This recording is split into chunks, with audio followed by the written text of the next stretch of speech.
Hello guys, welcome back to our channel. If you are new, please press the subscribe button and also press the bell icon button. So guys, आज हम लोग आ गए एक next topic पढ़ने वाले हैं, natural vegetation and wild life resource. ये class 8 का है, तो इसको इसके आगे में पढ़ते हैं। चलिए स्टार्ट करते हैं हम लोग। नेचुरल वेजिटेशन हमारा जो फर्स्ट टॉपिक है नेचुरल वेजिटेशन है। नेचुरल वेजिटेशन होता क्या है ना, natural vegetation refers to a plant community which has grown naturally without human aid and has been left undisturbed by humans for a long time. Means यही हुआ कि natural vegetation वो होता है जो प्लांट कम्युनिटी जो नेचुरली ग्रो होता है। जैसे कि हम लोग जो प्लांट लगाते हैं उसको हम लोग नेचुरल वेजिटेशन नहीं बोलते, क्योंकि वो ह्यूमन मेड वेजिटेशन होता है। वो उसमें आदमी का कोई भी वो ना हो, मतलब कोई भी उसमें योगदान ना हो, पूरा नेचुरली हो, वैसा टाइप का चीज़ को हम लोग नेचुरल वेजिटेशन कहते हैं। उसमें हम लोग को फॉर्म मिलते हैं forest, grassland, shrubs and different types of trees and herbs. They are important for us for shelter, their products and aesthetic beauty. Means हम लोग को उस सामान को लेते हुए हम लोग को बहुत सारी चीज़ का उपयोग करते हैं, उसका बहुत चीज़ काम आता है। तो अब गाइस नेक्स्ट टॉपिक पढ़ते हैं, डिस्ट्रीब्यूशन ऑफ नेचुरल वेजिटेशन। क्या होता है distribution of natural vegetation? This the type of vegetation depends mainly on temperature and moisture. जो वेजिटेशन का जो भी डिपेंड होता है वो टेम्परेचर, तापमान और मॉइस्चर पे डिपेंड करता है। Account, Accordingly, vegetation is grouped into four major types. These are forest, grasslands, shrubs and tundra vegetation. वो चार टाइप्स में डिवाइडेड हैं। तो फर्स्ट हम लोग पढ़ते हैं स्क्रब्स। इसको सर्ब्स भी बोलते हैं, स्क्रब्स। सब स्क्रब्स होता है ना, उसको हम लोग एक काइंड होता है, बट उसके अंदर जो स्क्रब्स के अंदर जो रहता है उसको सर्ब्स बोलते हैं। कुछ कुछ चीज़ होता है। Scrubs is a plant community characterized by vegetation dominated by shrubs, often also including grasses, herbs and geophytes. Means scrubs एक प्लांट कम्युनिटी है जहाँ पर shrubs जो रहता है ना, पेड़ का shrubs, उससे ऑफन पूरा वो घिरा हुआ रहता है। उसमें ग्रास, हर्ब्स, जियोफाइट से सब शेप मिलता है स्क्रब्स में। फिर हम लोग का फॉरेस्ट। फॉरेस्ट अब बेसिकली यही आप लोग सभी को पता होगा, फॉरेस्ट बेसिकली वही होता है, एक लैंड होता है जहाँ पर बहुत सारे पेड़ लगे हुए होते हैं। वो बहुत इम्पोर्टेंट होता है हमारे लाइफ, पूरे जीवन के लिए, पूरे वर्ल्ड के आदमी लोग के लिए, जीवन के लिए, जो भी जीव जंतु है, लिविंग ऑर्गेनिजम्स, उन लोग के लिए ज़रूरी है। क्योंकि इसी से हम लोग बहुत ऑक्सीजन मिलता है, इससे बहुत सारे प्रोडक्ट मिलता है, तो इसके बिना हम लोग जी नहीं सकते हैं। ये नेसेसरी है। बहुत सारे प्लांट्स और एनिमल्स को यहाँ शेल्टर मिलता है, बहुत सारे स्पीसीज यहाँ मिलेंगे आपको अलग अलग तरह के। क्योंकि अगर पेड़ कट जाएंगे तो जितने भी जानवर हैं या पेड़ पौधे वो कहाँ रहेंगे? उन लोग का तो घर है फॉरेस्ट, इसीलिए वो लोग वहीं पर रहते हैं। नेक्स्ट हमारा है grassland. Grassland area in which the vegetation dominated by nearly continuous cover of grasses. मतलब वो ऐसा एरिया जहाँ पे सिर्फ घास मिलता है, वहाँ पेड़ आपको बहुत कम मिलेगा। वो ऐसा इन्वायरमेंट्स में रहता है, वैसा जगह पे रहता है जहाँ पे प्लांट्स कवर रहता है, but not that of taller. वहाँ पे बहुत लंबे लंबे पेड़ नहीं रहते, छोटे छोटे पेड़ रहेंगे।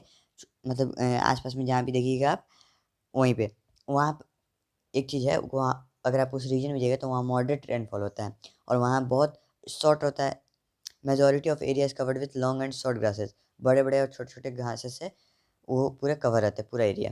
फिर हम लोग का नेक्स्ट है टुंड्रा वेजिटेशन। टुंड्रा वेजिटेशन है क्या? The word tundra derives from the Finnish word टुंटूरिया, मीनिंग बैरन और ट्रीलेस हिल। मतलब टुंड्रा जो वर्ड है वो फिनिश जो वर्ड है टुंटूरिया से आया है, उसका मतलब होता है ट्रीलेस हिल। मतलब जहाँ पे ऐसा हिल, पहाड़ टाइप का, जहाँ पे कोई भी पेड़ पौधे ना हो।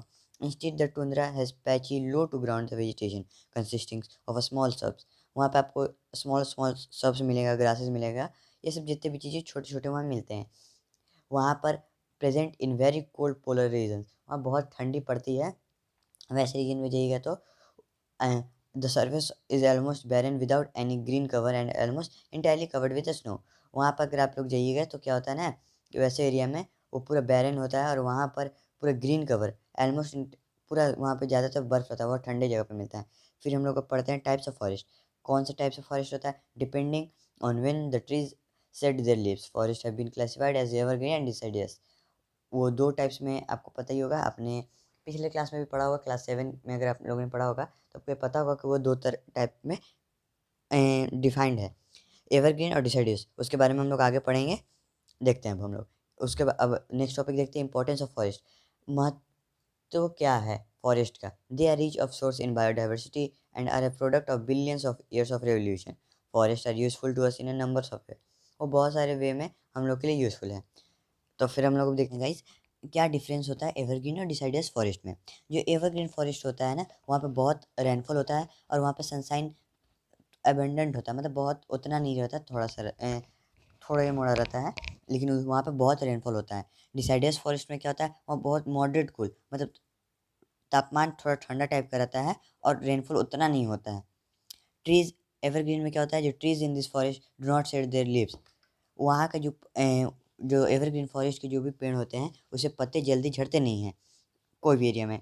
और डिसाइडस फॉरेस्ट में क्या होता है, जो भी पत्ते हैं पेड़ के वो झड़ते हैं कोई कोई सीजन में, क्योंकि वहाँ पे ट्रांसपिरेशन होता है, मॉइस्चर थ्रू ट्रांसपिरेशन होता है, इसीलिए दिस फॉरेस्ट आर फाउंड। जो एवरग्रीन फॉरेस्ट होता है वो आपको ज़्यादातर आपको मिलेगा साउथ चाइना में मिलेगा, साउथ ब्राज़ील में, साउथ के साइड में ज़्यादा मिलता है। इंडिया में भी कहीं कहीं साउथ में मिलता है, ये बहुत सारे जगह पे। अब हम लोग देखते हैं क्या है डिसाइडस फॉरेस्ट। ये आपको मिलेगा एशिया में मिलेगा, सेंट्रल अमेरिका में मिलेगा, ब्राज़ील में मिलेगा, वैसे जगह पे जहाँ पर थोड़ा सा कूल टाइप का भी रहे, बढ़िया टेम्परेचर है, जहाँ बारिश भी ना हो ज़्यादा और ज़्यादा ठंडी भी ना पड़े, जहाँ ज़्यादा गर्मी पड़े, मीडियम जहाँ तापमान होता है। दिस फॉरेस्ट कंसिस्ट ऑफ, जो एवरग्रीन फॉरेस्ट होता है वहाँ आपको हार्डवुड मिलेगा, उसका जनजाति मिलेगा, जैसे जो बैम्बू होते हैं, रबड़, सैंडलवुड, रोजवुड, ये सब वहाँ मिलेंगे। बट डिसाइडस फॉरेस्ट में क्या होता है, वहाँ पे आपको मिलेगा ओक का मिलेगा, एस का मिलेगा, सीडर का मिलेगा, फिर का मिलेगा, वैसा टाइप का वहाँ पे मिलेगा। एक चीज़ और होती है एवरग्रीन फॉरेस्ट में, जो भी रेनफॉल होती है ना वो 140 सेंटीमीटर तक की होती है, पर जो डिसाइडस फॉरेस्ट में होता है वो 75 सेंटीमीटर से लेकर 140 सेंटीमीटर तक की होती है। अब हम लोग नेक्स्ट देखते हैं प्रोडक्टिव फंक्शंस ऑफ फॉरेस्ट, क्या क्या उसके फंक्शन होते हैं। तो फर्स्ट हम लोग का जो है timber and would. Timber and would, क्या आप लोग वुड से मतलब समझ ही गए, क्योंकि देखिए जो वुड से हम लोग को मिलता है पेड़ से, उससे क्या होता है ना, उसकी लकड़ी से हम लोग बहुत सारी चीज़ बनते हैं, घर भी बनने लगे हैं अब, ब्रिज बनते हैं, फर्नीचर बन सकते हैं, वो सब बनते हैं। हम लोग के जो पेड़ होते हैं, जो पेड़ रहता है उससे हम लोग पेपर बनाते हैं, पेपर से बहुत सारी चीज़ काम आता है। फ्रूट्स एंड नट्स हमको उससे मिलते हैं। एसेंशियल ऑयल्स, उसमें से हम लोग को बहुत सारे तेल मिलते हैं, जैसे कि मस्टर्ड ऑयल, ये सब बहुत सारे रहते हैं, सनफ्लावर ऑयल, ये सब मिलते हैं। ड्रग्स, हर्ब्स एंड स्पाइसेस, उससे हम लोग बहुत सारी चीज़ बनाते हैं, जैसे कि ड्रग्स को कोई दवाई टाइप का दवाई रहता है, फिर कोई कोई मसाले भी उससे मिलते हैं। फिर बैम्बू आता है, बैम्बू यूज़ होता है, जैसे कि छत जो ढालना रहता है ना घर का, उसके लिए, बहुत सारी चीज़ के लिए ये सब यूज होते हैं। फिर नेक्स्ट हम लोग का प्रोडक्टिव फंक्शंस, क्या है productive functions of forest. Forest check soil erosion and land degradation. जो फॉरेस्ट होता है वो सॉइल इरोजन चेक करता है और लैंड डिग्रेडेशन करता है। फिर क्या है, forest provide cover to a number of ecosystem for the growth of wild life. वो बहुत सारे जानवरों और बहुत सारे चीज़ों को, पेड़ पौधों की जनजातियों को पूरा शेल्टर देता है, उन लोगों को रहने के लिए कवर देता है। वो फॉरेस्ट एक चीज़ हेल्प करता है ताकि वो कंजर्व, पानी बचाने के लिए भी काम आता है। फिर हम लोग देखते हैं रेगुलेटरी फंक्शन। रेगुलेटरी फंक्शंस क्या होता है, फॉरेस्ट टेक इन CO2, सॉरी गाइस यहाँ पे मिस हो गया लिखना टू। इसमें जो फॉरेस्ट होता है वो कार्बन डाइऑक्साइड लेता है और लार्ज अमाउंट में ऑक्सीजन देता है, ताकि हम लोग को ऑक्सीजन मिल सके, तो उसी से हम लोग को बहुत ज़्यादा मात्रा में मिलता है। वो उसी के कारण O2 एंड CO2 का जो मात्रा है बैलेंस रहता है। फिर नेक्स्ट हम लोग का फॉरेस्ट फायर। फॉरेस्ट फायर क्या होता है, forest fire is similar to a wild fire, bush fire, grass fire etcetera. वो एक ही तरह का चीज़ है। They are all are the same phenomena depending on the type of vegetation being burn. किस तरह का वेजिटेशन जलता है उसके ऊपर डिपेंड करता है। It is an uncontrolled fire combustible vegetation that occurs in the countryside or in a wild area। ये बहुत जगह पे साइड एरिया में होता है। ये दो तरह से होता है, नेचुरल काउजेज से और ह्यूमन मेड काउजेज से। उसके बारे में हम लोग आगे पढ़ेंगे। A forest fire differs from the other fires by it extensive size, the speed at which it can be spread out from its original source and ability to spread across roads, rivulets and fire breaks. मतलब वो इतनी जल्दी में फैलता है, इसका जितना speed होता है, बहुत ज़्यादा स्पीड से ये पूरे जंगल को पूरा आग लगा देता है और इसको कोई कंट्रोल भी नहीं कर सकता है फॉरेस्ट। तब हम लोग देखते हैं, मतलब बेसिकली यही है फॉरेस्ट फायर ना, कि इसमें से क्या होता है कि बहुत जल्दी आग पकड़ लेता है पूरा। क्या होता है इसमें, पूरा जंगल में आग लग जाता है और बहुत तेज़ी से रोड वोड पे सारे जगह पे फैलने लगता है। फिर नेक्स्ट हम लोग का कॉजेस ऑफ फॉरेस्ट फायर। ये कैसे होता है, एक तो होता है नेचुरल कॉजेस और ह्यूमन मेड कॉजेस, मैंने आपको बता दिया। नेचुरल कॉजेज़ क्या होता है, जिसकी बहुत सारे फॉरेस्ट है। बेसिकली समझिए ना नेचुरल कॉजेज़ कैसे होता है। जैसे कि कभी जो सन का सूर्य की किरण आती है उसमें ज़्यादा हीट के कारण जंगल में आग लग जाती है। Many forest fire start from natural causes such as lighting. Lighting जो होते हैं ना, जो आसमान से लाइटिंग बिजली कड़कती है, उससे भी पूरी जगह पे आग लग जाती है, वैसा टाइप का। बहुत सारे डैमेज कॉज़ होते हैं। Human made human made causes, sorry guys, यहाँ गलत लिखा है। Human made causes, human caused fires result from campfires left unattended, the burning of debris, equipments used and malfunctions, negligibly discarded, secrets and intentional acts of erosion। मतलब जो human made जो भी causes होता है वो कैसे होता है, सीक्रेट को पी के फेंक देता है, इलेक्ट्रिक बिजली का कुछ पास होता है ना वहाँ से लाइंस, उसके चलते हो जाता है। बहुत सारी चीज़ों से होता है ह्यूमन मेड काउजेस से। फिर नेक्स्ट है इफेक्ट्स ऑफ फॉरेस्ट फायर। क्या होता है इफेक्ट्स, बहुत सारे नुकसान होते हैं। जो क्या नाम है, उससे क्या होता है ना, इकोलॉजिकल जितने भी वहाँ के जीव जंतु उन लोगों को नुकसान होता है। इकोनॉमिक मतलब पैसे का बहुत होता है। सोशल इम्पैक्ट बहुत सारी चीज़ होता है। पहला क्या हम लोग का लॉस होता है, loss of valuable timber resource. वहाँ पे जितने भी टिम्बर रिसोर्स है वो सबका नुकसान होता है। सेकंड है loss of biodiversity and possible extinction of plants and animals. जो प्लांट्स एंड एनिमल्स है मर के जल के मर जाते हैं, तो उससे क्या होता है, जो बहुत सारे जनजातियाँ हैं वो खत्म होते जाती हैं।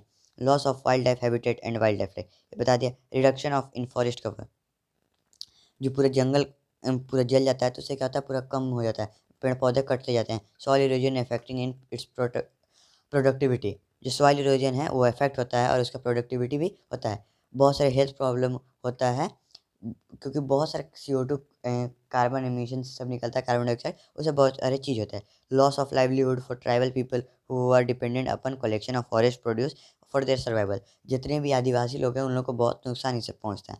फिर हम लोग का नेक्स्ट है prevention and control of fire. कैसे हम लोग इसको कंट्रोल कर सकते हैं। Avoid burning waste around dry grasses. हम लोग को क्या करना चाहिए, जो भी सूखी घासें हैं उन लोग को छोड़ देना है, उसको जलाना नहीं है। उसको जलाने से रोकना है, कोई भी जला रहा है तो। Don't start a fire on a windy day. जब बहुत विंडी डे जिस दिन होता है उस दिन हम लोग को आग नहीं जलाना है, बहुत हवा चल रहा है।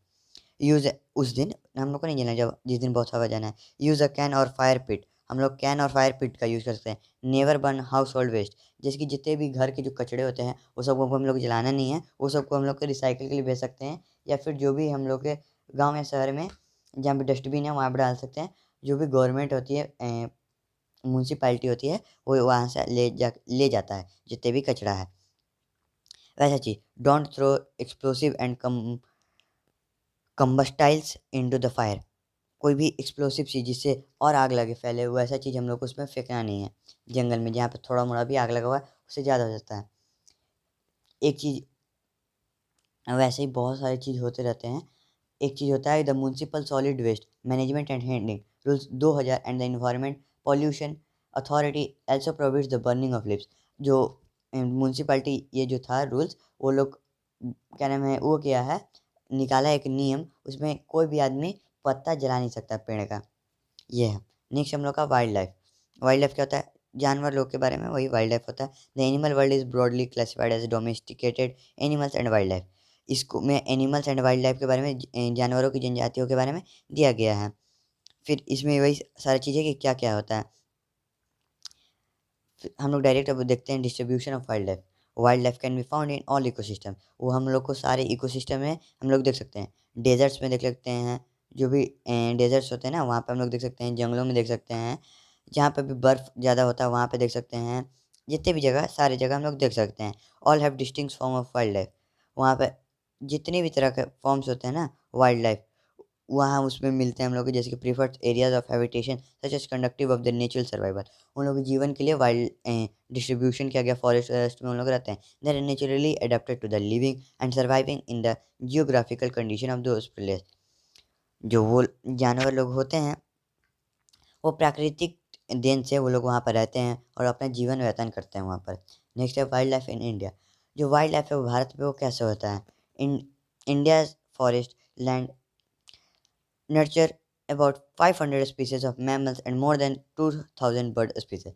भारत में 500 से ज़्यादा जानवरों की जनजाति मैमल्स की जनजातियाँ मिलती है और 2000 से ज़्यादा पंछियों की जनजातियाँ मिलती है। India is one of the most biodiverse regions of the world. ये बहुत बढ़िया जानवरों के रहने के लिए जगह, बहुत ज़्यादा जगह यहाँ पर रहने के लिए। The western Ghats, the eastern Himalayas and the Indo Burma hotspot, वहाँ पर बहुत सारे लोग रहते हैं। Some famous are Asiatic lion, कुछ जो फेमस होते हैं एशियाटिक जो लायन है जो गिर फॉरेस्ट में मिलते हैं। लायन टेल्ड जो है वेस्टर्न घाट में मिलते हैं। नीलगिरी थार होते हैं। Malabar large, sport keyword, Nilgiri blue, ये सब बहुत सारे चीज़ हैं ना वो जो मिलते हैं। Crocodiles and others reptiles, large variety of birds are also found across the Indian countryside. बहुत सारे जनजातीय जानवरों को मिलती है। अब भारत में अगर देखते हैं तो बहुत सारी जगहों पे वो आपको मिलते हैं। बंगाल के साइड मिलते हैं, कर्नाटका के साइड, साउथ के साइड बहुत सारे मिलते हैं। फिर हमारा नेक्स्ट है इंपॉर्टेंस ऑफ वाइल्ड लाइफ। क्या इंपॉर्टेंस है वाइल्ड लाइफ का? Wild life plays an essential role in the ecological and biological processes that are significant to life. Wild life एक बहुत बड़ा रोल प्ले करता है पूरे जो इकोसिस्टम को एक बनाने के लिए। The biosphere functioning based on the endless interaction among the animals, plant and micro region. वो प्लांट्स, पौधे, जानवरों के बीच में जितने भी चीज़ें उसके बीच में वो सब इकोसिस्टम में बना गया, उसको वाइल्ड लाइफ हम लोग कह सकते हैं। This is the turn maintains and enhance human life further. In addition to this, the ecological processes are vital for agriculture, forestry, fisheries, and other endeavors, endeavors that support human life. Besides, there are several biological processes such as pollination, germination, predation, etc. Means क्या हुआ? Importance of wild life क्या हुआ कि हमारे अगर जनजाति में नहीं रहेंगे तो बहुत सारे चीज़ नहीं हो सकते हैं। जैसे कि पॉलिनेशन होता है, जर्मिनेशन होता है, सॉइल जर्मिनेशन होता है, न्यूट्रिएंट साइक्लेशन होता है, ये सब habitants penetration, waste breakdown, pest control, ये सब नहीं हो पाएगा अगर वो लोग नहीं रहेंगे तो उसी में इकोसिस्टम होता है। And ecosystem is a geographical area where plants, animal and other organisms as well as weather and landscape work together. तो ऐसा जगह है पे जहाँ पे पेड़ पौधे जितने भी चीज़ है, जानवर, ये सब एक साथ रहते हैं, उसको हम लोग इकोसिस्टम बोलते हैं और एक साथ वर्क करते हैं, काम करते हैं। इकोसिस्टम कंटेंट बायोटिक और living parts as well as abiotic factors और नॉन लिविंग पार्ट्स। वहाँ पे जितने भी living things, non living things एक साथ रहते हैं। वहाँ पे ऐसा कुछ नहीं है कि सिर्फ जो लिविंग थिंग्स है वही, सारे लोग एक साथ रहते हैं, काम करते हैं वहीं पर। नेक्स्ट हम लोग का जर्मिनेशन है। जर्मिनेशन एक प्रोसेस है जहाँ पे प्लांट्स जो सीड होता है या स्पोर्स होता है पौधे का, उससे क्या करता है ना, उससे ग्रोथ करता है। However this growth is related to the availability of the other things like water, air, manure, soil, nutrients, mineral etcetera. ये सब, ये इसका जो ग्रोथ है वो रिलेटेड होता है जितने भी चीज़ अवेलेबल होता है हमारे आसपास में, पानी, एयर, मैन्योर, खाद, ये सब उसमें। नेक्स्ट हम लोग का पॉलिनेशन। पॉलिनेशन एक प्रोसेस है जहाँ पॉलिन ग्रेन जो होता है वो ट्रांसपोर्ट होता है जो रिप्रोडक्शन होता है प्लांट्स के लिए, उसके लिए, ताकि जिसकी एक बीज होता है ना, सीड्स होता है, उससे क्या पेड़ बनता है, उसको, उस प्रोसेस को पॉलिनेशन बोलते हैं। Predation is an interaction between species in which one species use another species as food.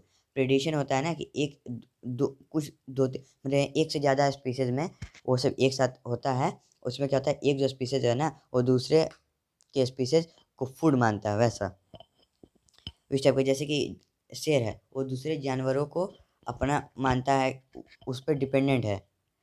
Predator and pray हो गया वैसा टाइप का, कि जानवर प्रेडेटर हो गया और प्रे हो गया उसका हिरन, जो डियर होता है, तो उसी को वो मारने के, तो उसी प्रोसेस को प्रेडेशन करते हैं जहाँ एक जो भी ऑर्गेनिज्म है वो दूसरे पर डिपेंडेंट रहे।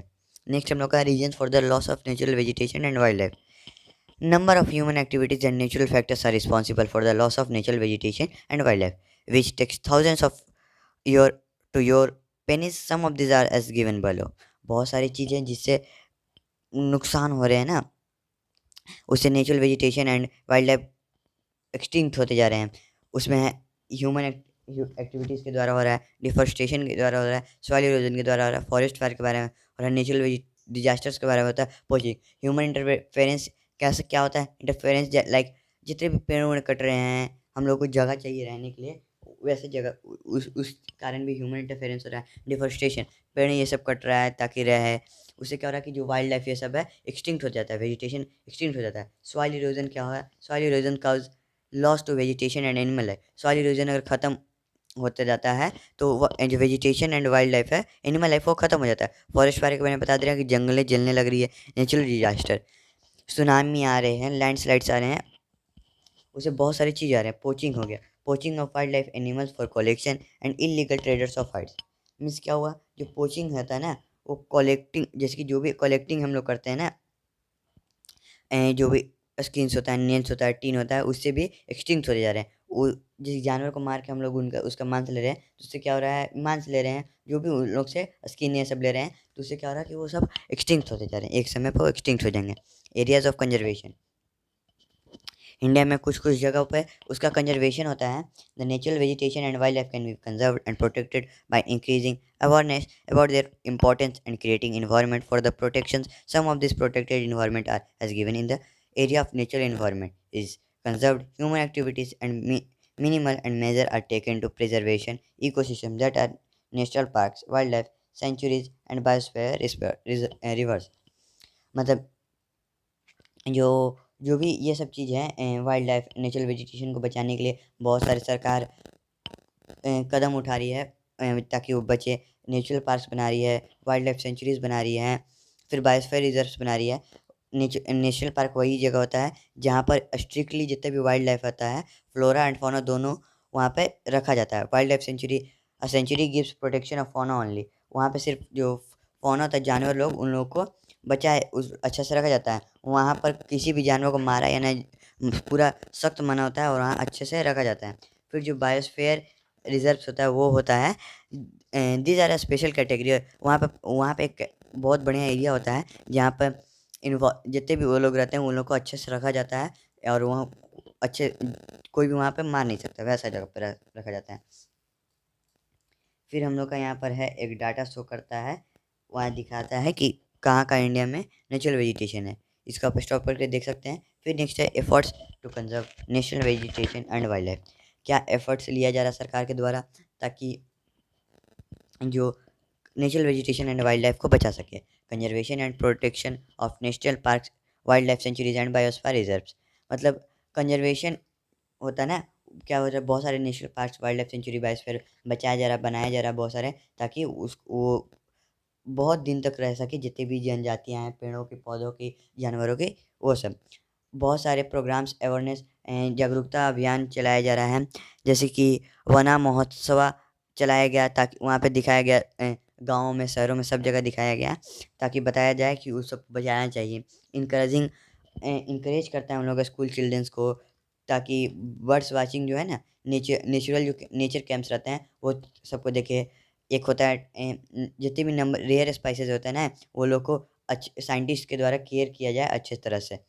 Many countries have made stringent laws and declared certain traders related to skin, hides, nails and teeth of wild animals as illegal and punishable.